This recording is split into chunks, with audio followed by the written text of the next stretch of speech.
As I considered the content of this address, the theme that I kept coming back to can be summed up in one word: progress. It's often difficult at any given moment in time to have a full appreciation of the succession of events that have conspired to lead you to that moment. It is only when you consciously strive to reflect back on the past that you can put things in their proper perspective. Neither to rest on laurels or dwell on mistakes, but rather to soberly assess where you're at and how you've got there, and make any needed course corrections in order to continue the journey with confidence that you're headed in the right direction. As I've gone through this exercise in preparation for this address, thinking back when I first took this office in May of 2005 to now, and even just since last year's State of the City address, I see a great many things that have been accomplished to keep Peoria moving forward. Now, those of you who know me well know that when I speak about our great city and this great community, I often become very passionate. And you also know that I have little tolerance with negative attitudes that sometimes seem to invade discussions in relations to progress or change in our city.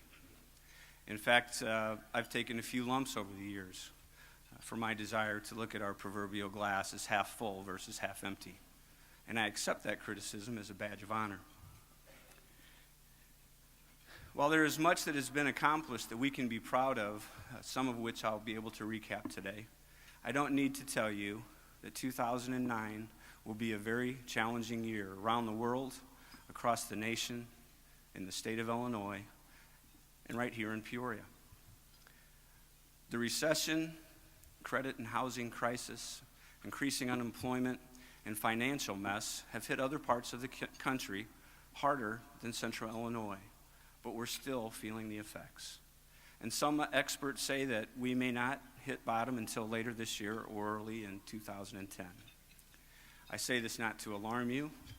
Anybody who's looked at their 401k or IRA statement lately knows the impact of the financial meltdown that's hit Central Illinois. I raise this issue to impress upon you the importance of the decisions that we will make this year. In spite of what you may have read in the local newspapers, let's remind ourselves of what several objective analysts had to say about Peoria in 2008. Forbes called Peoria the country's #1 most affordable large metro area. Inc. magazine ranks Peoria in the top 40 metro areas in the United States for a balanced economy and growth. The Federal Reserve Bank in Chicago says Peoria is the fastest growing economy in the Midwest. National Geographic magazine picked Peoria as one of its 50 next great American adventure towns in which to live and play. Peoria jumped from number 63 to number 68 to 43 on the Milken Institute Index of the 200 best large metro areas in America. We've all heard the marketing efforts of the Heartland Partnership and local media outlets reminding us that it's better here in Central Illinois. And I'm here today to tell you that it truly is. One of the strongest examples of that is our financial institutions did not get caught up in the subprime situations. Instead, they made solid financial decisions which have spared us much of the pain other communities our size and larger are experiencing. And as difficult as it has been to endure employment reductions at our own Fortune 50 leader, Caterpillar, and others, these pragmatic business moves, though painful, should improve our ability to prosper when the business climate improves. We all know people who've been impacted by the slowing economy, and we should all commit to helping our neighbors get through these difficult times. An area of intense emphasis in the last few years has been crime. And 2008 was a year when appreciable headway was made. Property crimes were down 9% from 2007. Crimes against persons were down 19%. And most notable was a decrease in homicides from 16 to 6, a reduction of 63%. We're pleased with the improvements in these critical areas, but we're not letting up on the intense focus that we've placed on them. A word that appeared several times in the definition of progress was development. And an area that is of vital importance to a growing city is economic development. Our Economic Development Director, Craig Hollinger, and his team have been working very hard to expand existing businesses and attract new businesses and jobs to our area. We all know that there are capital projects totaling over $2 billion in our community right now. The newly opened Illinois Medical Center, the expansions at OSF and Methodist, beautiful expansions and additions at Bradley University, the Glen Oak Zoo expansion, Globe Energy, Firefly, Drumheller Bag, 3 new schools planned within neighborhood improvement zones, and of course, the recently announced Marriott Pier Marquette Convention Hotel that will change the face of downtown Peoria.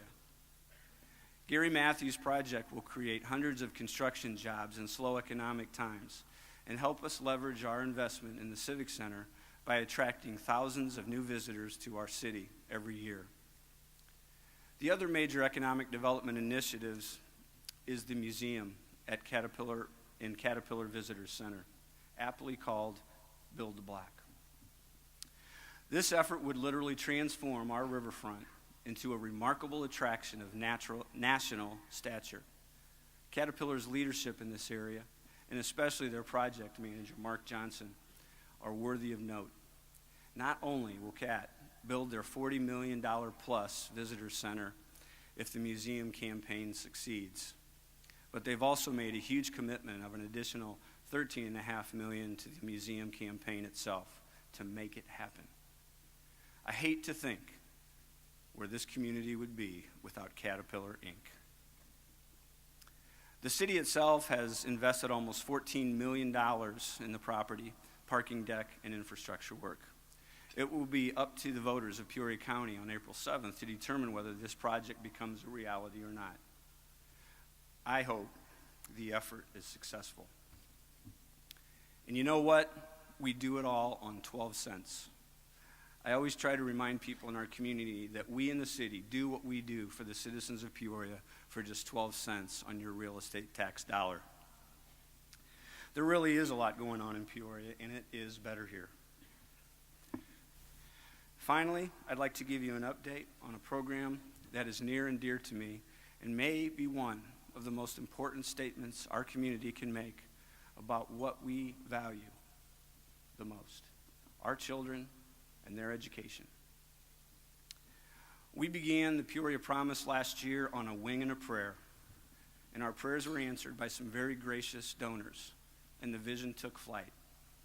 Our first class of students last August consisted of almost 250 students, and thanks to some of our dedicated local businesses, nearly $500,000 was raised for this first-year class. Next year, the pot doubles, and we'll need $1 million. We have commitments for almost half of that, so we need another $500,000 for next year's class, which will total close to 500 students. With more dollars, the Board of Directors wants to expand the opportunity from District 150 graduates to any high school graduate who resides in the city of Peoria. Can you imagine that? I can. But we need your help to make that happen. We've made a lot of progress in the community. Do we have some difficulties ahead? Yes. Will we face some tough challenges in the coming year? Absolutely. But I believe that our character is tested not when times are good, but when they're challenging. Peoria's character has risen to the occasion in the past, and I have no doubt that we will do this same thing in the future. Thank you for the opportunity to deliver this message today. Thank you for the opportunity to serve as your mayor. I love Peoria, and I'm proud of what we're doing here, and I know that you are too. Have a great afternoon, everyone. Thank you.